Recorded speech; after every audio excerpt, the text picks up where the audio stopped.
Hello everyone, good evening and welcome back to my channel Jhuma blogs. বলো সবাই কেমন আছো? আশা করি সবাই ভালো আছো, আর তোমাদের ভালোবাসায় আমিও ভালো আছি। চলে এসেছি আজ একটা নতুন ব্লগ ভিডিও নিয়ে।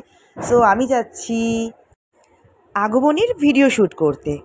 আজ 1 তারিখ, মানে কাল 2রা অক্টোবর মহালয়া। আর আমি প্রত্যেক বছর এই দিনটাতে একটা ভিডিও শ্যুট করে থাকি, যেটা দুর্গাপুজোর জন্য। শারদ শুভেচ্ছা।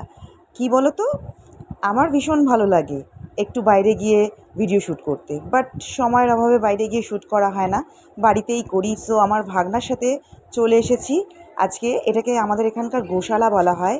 এখানে এসে যা একটা এক্সপিরিয়েন্স হলো, জীবনে আমার সাথে এরকম ঘটনা কোনোদিনও ঘটেনি। একটা বিশাল বড় সাপের সম্মুখীন হয়েছিলাম, ভয়ে সেই স্পটে আর ভিডিওই বানাইনি। চলে এসেছি আমরা এখানে।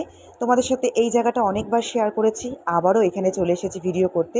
এখানে এসে দেখছি আমার মতো এরকম আরও অনেকেই এসেছে ভিডিও করতে। সো একটু আনকমফোর্টেবল লাগছিল বাইরে এসে ভিডিও করা এত সেজে গুজে। যাই হোক, ফাইনালি শ্যুট করা শুরু হয়ে গেল। আর যখন আমরা একটা শ্যুটে যাই না, তখন সেখানে গিয়ে অনেক রকম ইয়ার্কি ঠাট্টা হাসি মজা অনেক কিছু হয়। আর আজ আমার সাথে এসেছিল আমার মেয়ে আমাকে হেল্প করতে। কি বলো তো, একটু এদিক ওদিক ধরতে ধরতে লাগে শাড়ি ঠাড়িগুলো। সো ও কোথাও যেতে চায় না, তাও আজকে আমি ওকে জোর করে নিয়ে এসেছি। বিশেষ করে ওর দাদা বলেছে বলেই ও এসেছে। তো দেখো, ভেবেছিলাম 12টার সময় আসবো, বাট আস্তে আস্তে 3:30 4টে বেজে গেছে। সূর্যের আলো অলরেডি কমে গেছে, একটু অন্ধকার অন্ধকার হয়েও আসছে এখন, যেহেতু বেলা ছোট। তো যাই হোক, এই আলোতেই আমাদের কাজ চালাতে হলো। তাড়াতাড়ি করে ভিডিও শ্যুটটা আমরা করে নিলাম। আর এই রকম ভিডিও শ্যুট করতে গেলে একই শট যে কতবার করতে হয় তার ঠিক নেই। সো বারবার করে একই শট নিতে নিতে আমার মেয়ে বিরক্ত হয়ে যাচ্ছিল, বলছিল আমি আর পারবো না ধরতে। যাই হোক, ওকে তো নিয়ে গেছি হেল্প করার জন্য, হেল্প তো ওকে করতেই হবে।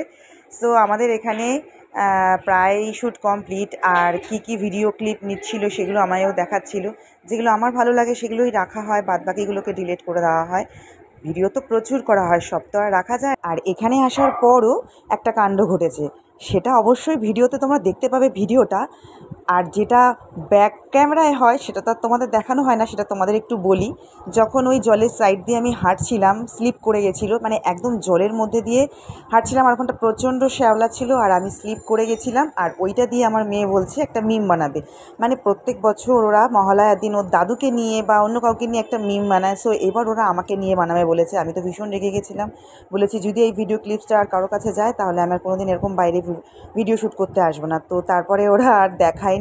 তো চলো, শ্যুট কমপ্লিট, বাড়ি চলে এসেছি। আর বাড়িতে আসার পর সব সময়ের মতো কিজি ব্যতিব্যস্ত হয়ে ওঠে আদর খাওয়ার জন্য। আর এই দেখো, একটু ওকে আদর করে নিচ্ছি। চলো, আজকের ভিডিওটা এতটাই। তোমাদের সাথে দেখা হবে নেক্সট ব্লগে। ততক্ষণের জন্য তোমরা সুস্থ থেকো, ভালো থেকো, আর আমার সাথে থেকো। টাটা, বাই, লাভ ইউ অল।